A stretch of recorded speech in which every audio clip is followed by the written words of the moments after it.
You ready? I think Yeah. we're ready. Okay. So introducing this is AJ Bird, Principal of Indigenous ROC and Director of Nova Water of Canada. Hi Nice to there, meet everyone. you, and thanks for joining us. Yes, thank you. So AJ, So I'll start. Oh, I'm going that's to butt okay. right I in. was Sorry. just saying. AJ, can you just start a little bit, a brief overview of what it is that you do? Well, right now, I'm made the transition from basically being in clean tech and now into ROC, which stands for Return on Carbon. And what Return on Carbon Labs, what we're doing is we're basically measuring data as it pertains to energy. And we first focus on people reducing energy usage. And by doing that with a blockchain backed technology, we can actually start measuring carbon offsets. And there's carbon offsetting is basically very important to the transition to net zero that's happening worldwide, but especially more important, for addressing climate change, just the impact of too much energy development in the past, in our past, and making that transition to a cleaner future. And so we're a tool that help people measure a reduction and capitalize on that reduction so that they can do further clean energy adaptations. Well, that's super important, obviously, for our time right now. And Mhm. there must be a lot coming at you, I guess, with the demand to do carbon reduction. And I know a lot of the students that I work with, we talk about the Sustainable Development Goals, and Yeah. everyone's talking about climate change and all of those things. And my question is, how did you get into this? How did you start? Well, for myself, I'm not a very young person, so I'm soon to be 51, and what I did first was I was a police officer in Toronto, and then I had a really untraditional background, and then I went and I did the stay-at-home mom thing for a lot of years and made sure that my son got educated. And then turned around and got into clean tech by helping clean tech developers, because you can be really good at science, or you can be really good at engineering, you could be really good at something. But to do that, you still have to have a business, background, unless you're working for, a research company or things like that. So I got into clean technology by assisting clean tech developers in going and launching their business, because that's ultimately what it is. It's a business that is in clean tech. And so my first background was actually in what we call biogas, and biogas is created when organics start to decompose in an area where there is no oxygen. And by doing that, you're creating methane and CO2, carbon dioxide. Methane, when it's captured, irrespective of where it comes from, but when it's captured and processed, it's the same molecule as it is natural gas. And natural gas throughout history, you know, was organic, but then, when they started mining, it became a fossil fuel. And so that is very energy intensive. They used to use a lot of clean water. And there's, some concerns about instability of the Earth's crust in certain areas and potential for earthquakes. So that was my first background, biogas from landfills. And then I got into anaerobic digesters and wastewater, all the smelly stuff. And from there, also got into clean water technology and how we can reuse our water. And instead of spending millions of dollars doing it, do it in a sustainable fashion, potentially for reuse, but also very low energy requirements, and an ability to harness those organics from the wastewater into energy. And then from there, I met Megan, and Megan is the CEO of Return on Carbon. And Megan and I met through one of her engineers. So this is this important thing of always being networking, and what you folks are doing now, 20 years from now, or 5 years from now, or 1 year from now, all of this group, they're always going to be connected, and you never Mhm. know how those connections are going to lead to other things. So my background is not in STEM, but I look back and I really regret not having been encouraged to go into STEM. And in my days in school, I think I'm echoing and I'm really No, sorry. I think you're okay. Okay. And in my days in school, and it's really sad to say, but girls were not encouraged to go into sciences. They were encouraged to go into teaching or the arts, or if they were to be in science, they were encouraged to become a nurse, not a doctor. So, this is so exhilarating for me to see is, first of all, younger people excited in STEM, but especially females also to be involved in STEM. That's super. Anna, do you have a question for AJ? Yeah, so I was obviously, like you said, your road to this is a little bit unconventional, but can you tell us what now, if you're going to go into this road, what education you would need? Well, to get into clean technology, I mean, at the very level, basic is to have either, an undergrad, in the sciences, any field of the sciences, but then there's also, and it's very underrated, but, even to start with community college for 2 years, if one must do that, or, to literally to get a trade is all trades are part of STEM projects. Clean tech projects. So, electricians, a very, very important thing, engineering or even technicians.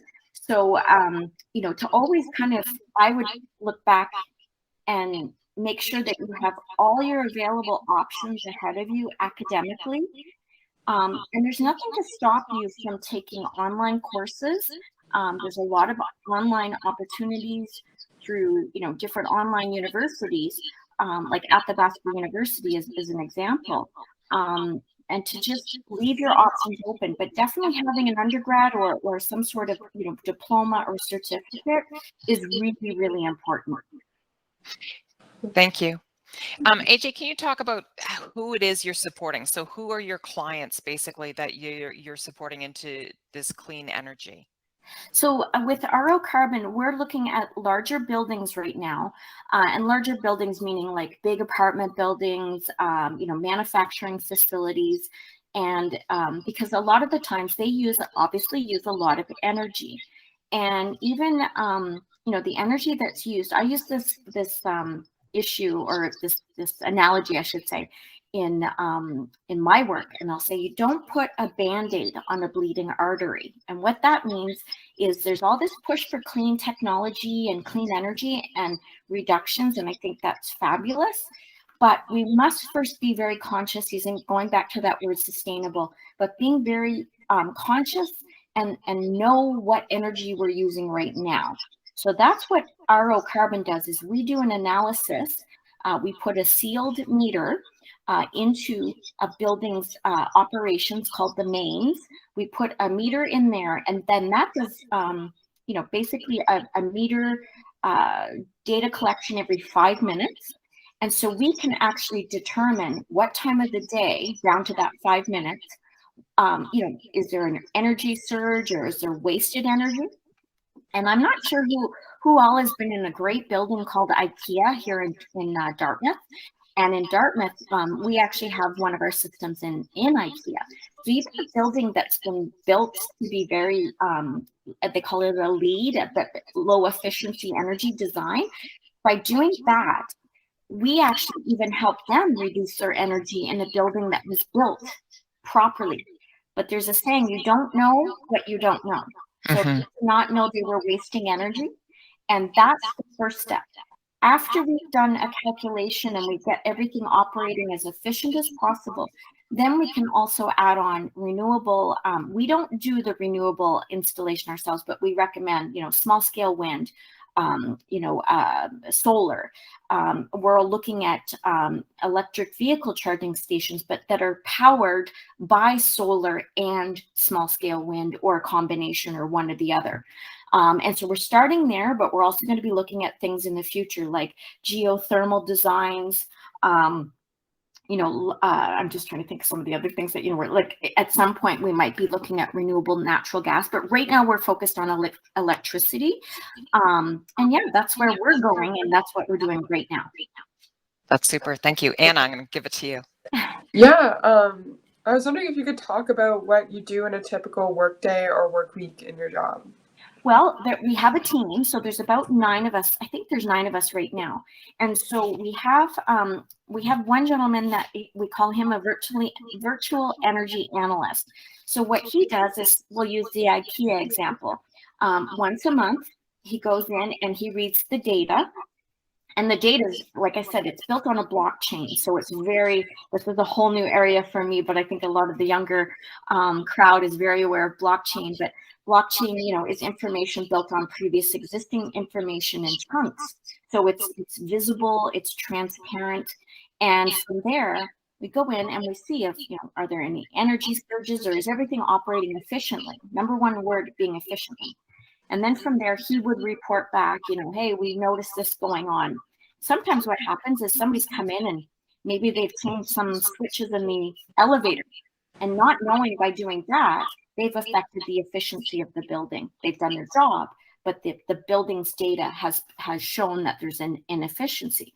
So that's one thing that our company does. I mean, there's different people in our company. For me, I'm out there and I'm identifying people that have large buildings that, could benefit from a reduction in their energy, or again, back to assessing what they're doing right now.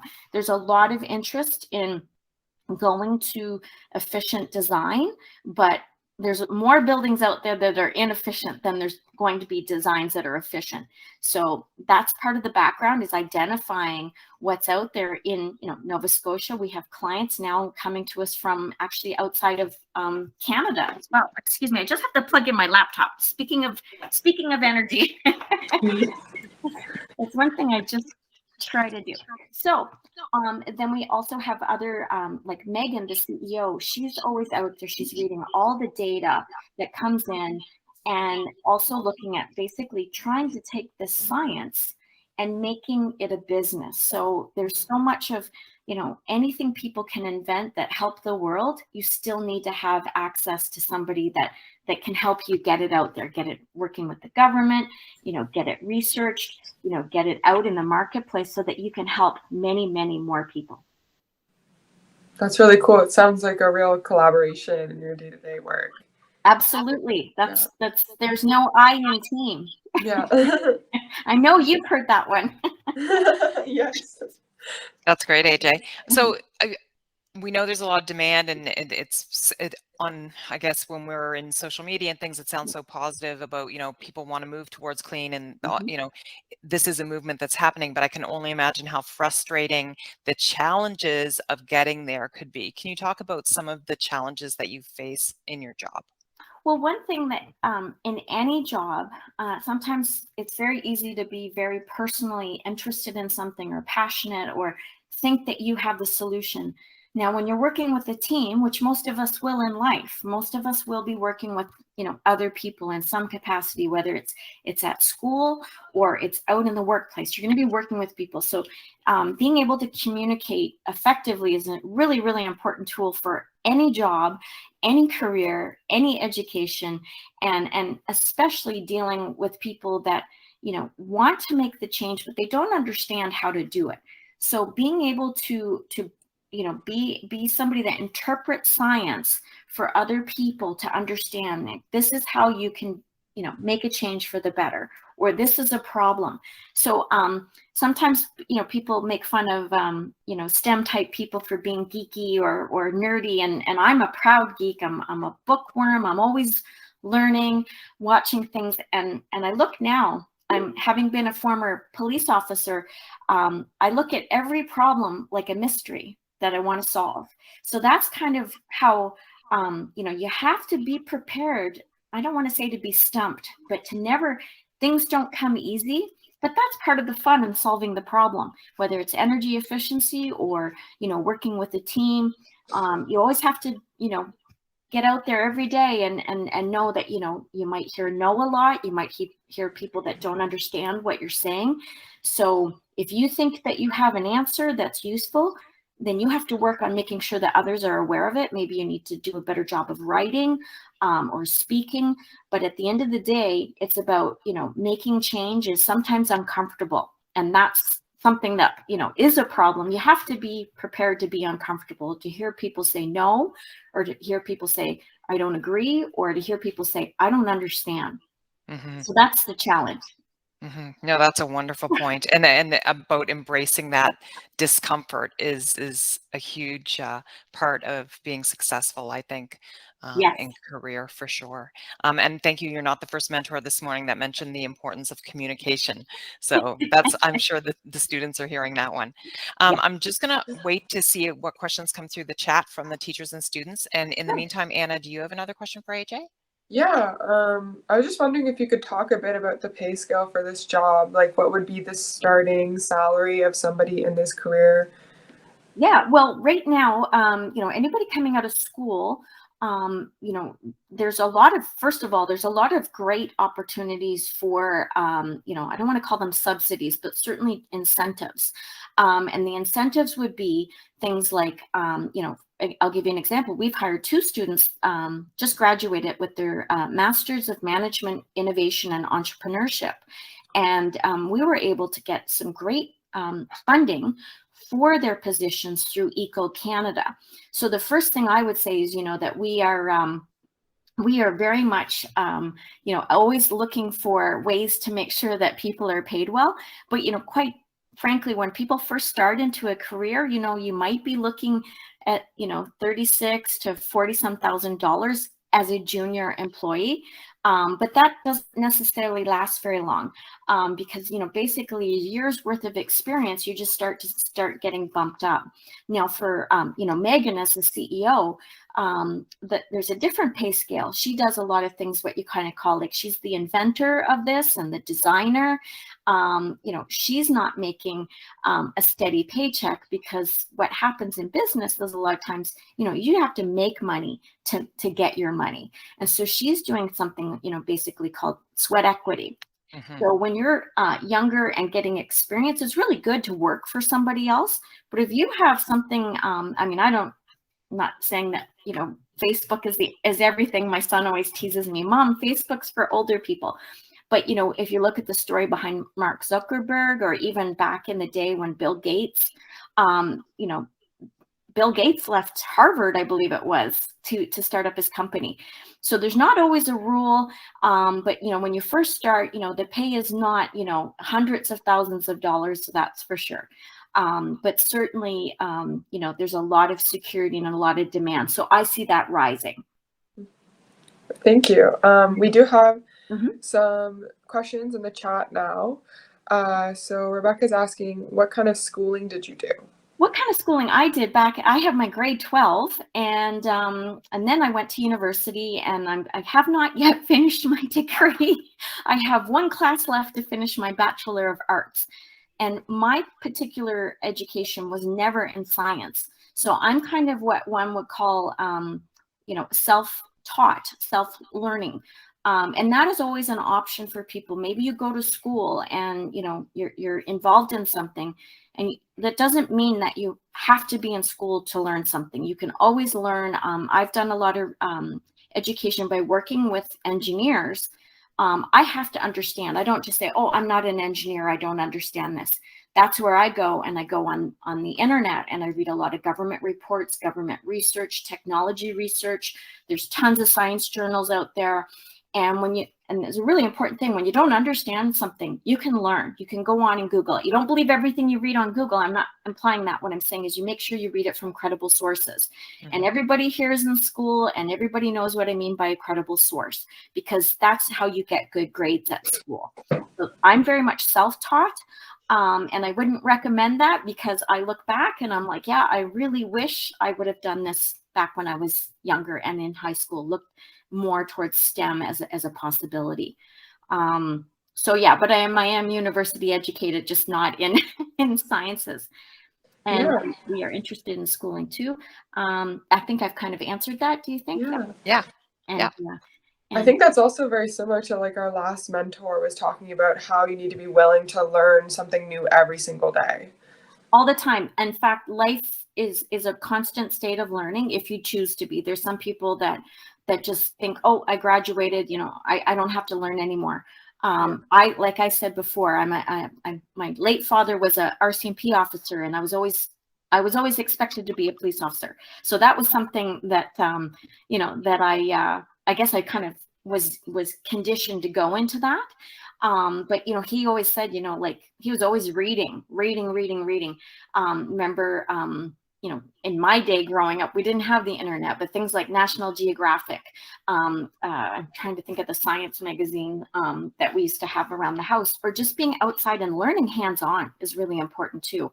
If you don't know how to use a tool, you Google it, you can watch a YouTube video and get out there and try doing it yourselves. Like you kind of actually always have to be pushing that. And I'll just give a quick answer on the, what are my work hours like? I don't work 9 to 5, and I'm okay with that. But a lot of our younger employees, you know, they do work very good hours. As long as they get their jobs done, nobody's expecting them to sit at a desk and punch a clock. So very much in STEM, your hours are kind of as long as you get your job done. That's a very important thing. Mm-hmm. No, that's great. Thank you so much, AJ, for being here. And I want to say thank you to both you and Megan at ROC Labs, because Megan wasn't able to be here today and you generously stepped up to join us. So thank you so much for that. If we have more questions from students, I will forward them your way, and we would appreciate if you would take some time and thought to get those back to us. It would be our pleasure. And, you know, if any of these young people are on LinkedIn, by all means, you know, LinkedIn is where we do a lot of our work professionally. So that's something, if you're not doing it now, and as soon as you start on it, you'll get connected with other people in STEM for sure. Thank you so much, AJ. Thank you. Thank you. Take care. Take care. Bye.